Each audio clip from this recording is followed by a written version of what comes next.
Prelomnega 6. aprila 1941 se je druga svetovna vojna začela tudi na Slovenskem.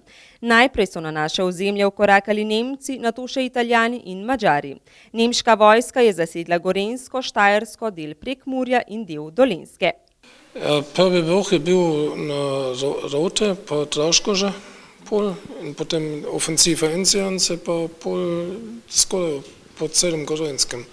Tam, ki je bilo potrebno, so enote poslali, ko so bili popolno motorizirane enote, pa so hitro lahko reagirali, če so kje ugotovili, da so partisani v bližini. Na odprtju razstave v Gorenjskem muzeju z naslovom Nemci in partizani so predstavili nemško vojaško pokopališče v Kranju, kjer so pokopani padli in umrli pripadniki nemških oblasti na Gorenjskem med drugo svetovno vojno.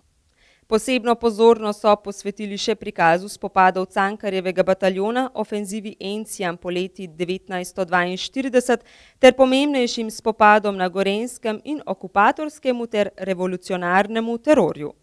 Na teh zemljevidih seveda predstavljamo te seštevke, se pravi, bližamo Nemce in partizane, to ni več igra, to je vojna, kjer ljudje izgubljajo življenje, kjer se okupatorji izživljajo nad civilnim prebivalstvom, streljanje talcev z izgonom družin partizanov in talcev v Nemčijo, kjer se požigajo vasi in ravno tako vzporedno se pa partizanska stran ravno tako bolj kot nad sovražnikom izživlja nad rojaki. Tako da imamo vojskojoči se strani, ki sta pravzaprav temeljno bojno silo usmerile zoper civiliste.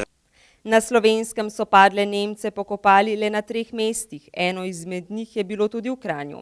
Ker pri nas ni bilo pravega podatka o številu padlih na slovenskih tleh med drugo svetovno vojno, so analizo ponovili.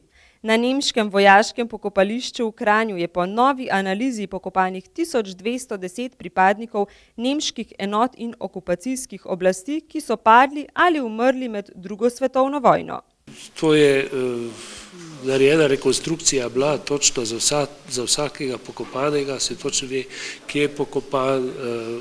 To mesto je pač definirano z nekimi karticami, ki so ohranjene. Vsa ta mesta, ki so pokrita spet s fotografijami, kolikor jih imamo, potem pa v bistvu z dokumenti. Dokumenti so pa takšni, ki se jih ne da ovršiti, in to je Mrliški list.